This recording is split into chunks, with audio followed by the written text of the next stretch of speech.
台湾的女性地位为何全球第一？难道台湾人的心胸真的比较宽大吗？Hello everyone， 我们是继续说书人。那在影片开始之前，帮助我们订阅频道，打开小铃铛。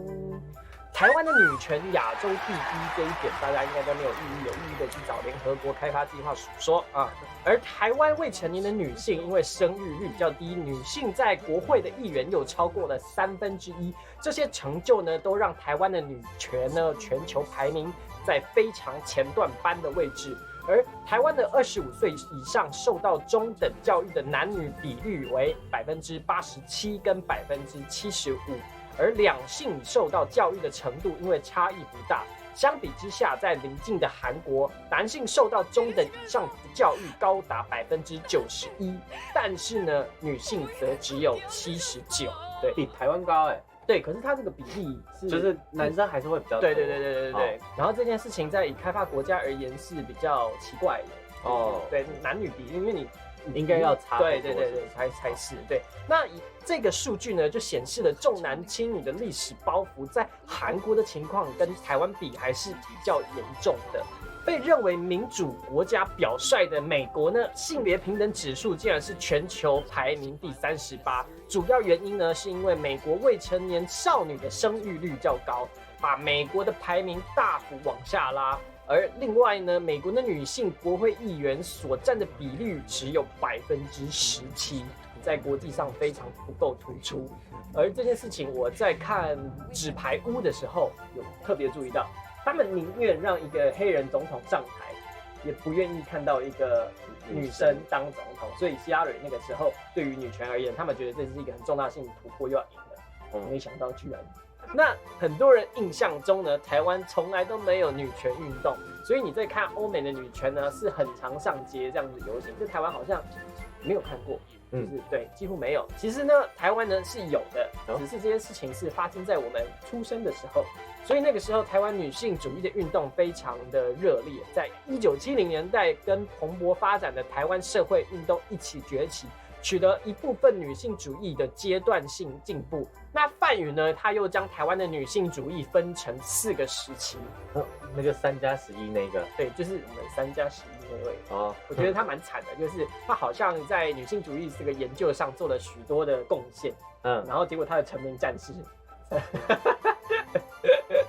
对，那第一个阶段呢，就是发芽的第一个阶段。这个时候是1970年代由吕秀莲提出的新女性主义。接下来的第2个阶段呢，是1982年的妇女新知杂志社的建立。第3个阶段呢，是在1987年的解严，以及最后的一个阶段是在1990年的第4阶段。所以呢，其实你这样前后后，一直到现在的2021年，也过了快要将近50年的时间了。所以女性主义的抬头不是就是突然这样蹦出来的，当然，对，它慢慢演化，对，它是演化成这样也蛮久了，只是我们这一代人是直接享受到了这个胜利的果实。对。那前面讲到台湾的女权崛起跟台湾社会运动还有自由改革开放是一起崛起的。那这一段时间呢，有一个非常重大的事件，就叫做彭婉如命案。对，就是我们现在要突然变成那个讲解密案件，对，这个很厉害。就是我其实不知道这个案件，我是查了以后才知道，因为那个时候我们应该刚出生没多久而已。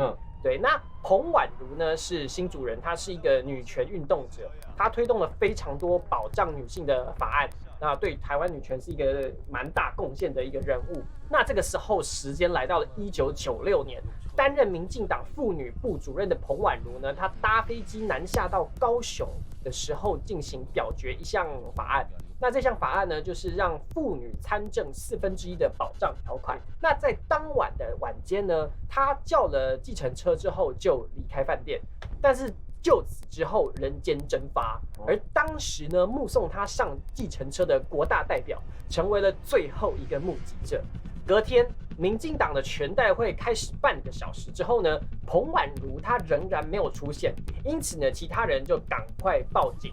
一直到12月3号的下午，警方才在高雄市的乌松区工厂中的芭乐园发现了彭婉如的遗体。她全身身中35刀，多处集中在她的背部，而且伤口深入胸腔，甚至还把右眼的眼球挖掉，全裸弃尸。这很可怕我想到那个开膛手杰克，而且他就是从后面被偷袭，对，擦，然后35刀，对啊，然后到底有多恨？然后就是他被砍完应该就死掉，你还挖人家眼睛，所以我在想说，那种极端的丑女的男生，好像在各个时代都有，对，就很像开膛手杰克这种，搞不好也是丑女这样子，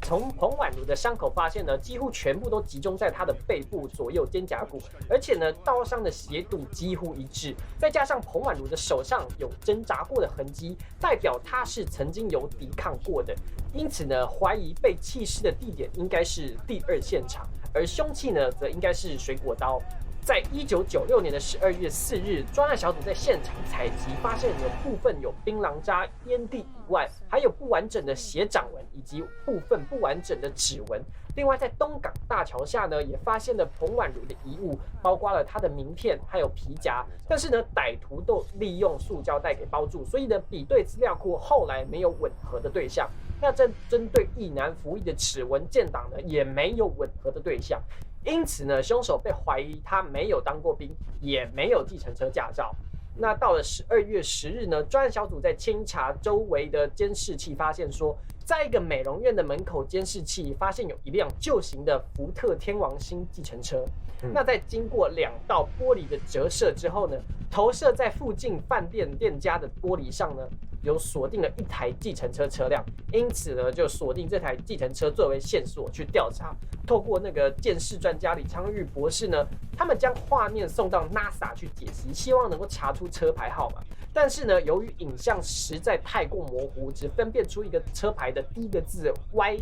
因此呢，这个福特天王星还有车牌 Y 就成了这个案件的最重要的2个关键线索。那在1997年的3月20日呢，经过计程车车号的还有车牌的锁定还原，终于拼凑出可能的车牌号码。结果呢，一查居然发现这台车就只是一台赃车，而且呢，在命案前一天发生的当晚就被偷了，在3天以后就被发现自撞在高屏大桥，而疑似的偷车贼也惨死于车中，遗体也被火化。因此呢，这辆赃车也很快就被报废了，唯一的线索就此断掉，也成为了悬案。当时呢，对凶手的悬赏金高达了台币2200万。开车的那个绝对不会是凶手，对，一定不是凶手。因为他干嘛自撞，然后干嘛绑？对，就是一个会被烧背锅的，然后就自撞。我觉得要起火燃烧，几率不高。除非你真的是要撞到什么油箱引擎，然后还这个过热着火才会整个烧掉嘛。这就摆明就是，所以他们才继续在悬赏，因为他们都觉得说不会是那个人当。对，而这个悬赏金额呢，是在台湾史上的第3高。对，他可以做到说拿一个替死鬼，而且是人的尸体去做这件事情的话，这样子。对，我觉得他应该来头不小。搞不好他推动这个法案挡到了其他人的财入或者是权益，对，然后就被弄掉这样子。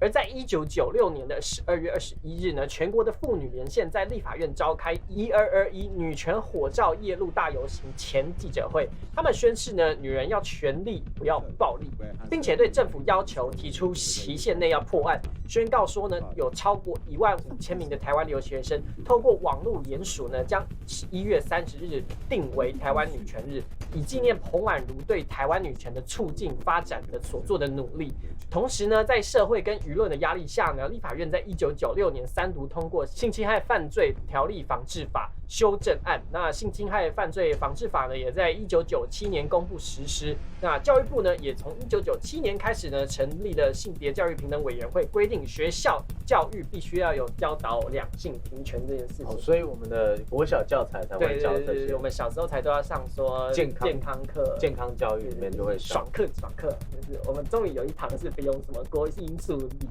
在那边弄。那也在1996年成立妇女保护中心，在设置了24小时的妇女保护专线，叫做婉如专线。那当然呢，这整起事件对台湾女性地位的影响不只是因此而已，还有很多其他人的努力下才有今天这个成果。所以你这样子看下来，你会发现这个来来回回已经过了50年的时间了。所以我们这一代的年轻女生会觉得说，女生的地位跟男生一样是很正常的，很合理的。就是我们从小男生也是被老师教导说，你要礼让女生，对，然后什么粗重的工作啊、肮脏繁琐的工作也都是男生先做。对。那在长大之后交往结婚，女生叫男生买房，大家就开始觉得说，这是理所当然。男生如果叫女生买房，就会被骂是，你算什么男人？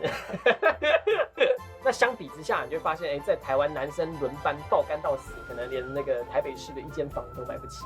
对。但是女生呢，她如果长得漂亮、身材好，就是直播露个奶、指一下勾，她那个党下新三社，那个干爹就会源源不绝的抖内而来。我觉得台湾目前社会上对女性的礼遇，已经真的是国际上最高了。你看最惨的那个印度。他们真的很可怜，然后中东国家，他们10几岁就要被嫁出去，对，因为他们会觉得在家里就是一个负担。对，我之前交了一任女朋友是来自墨西哥，她当时跟我讲一件事情是，我在未来不会遇到什么工作上的、求职上的困难，然后因为我是男生，我当下听到的反应是，这有东西吗？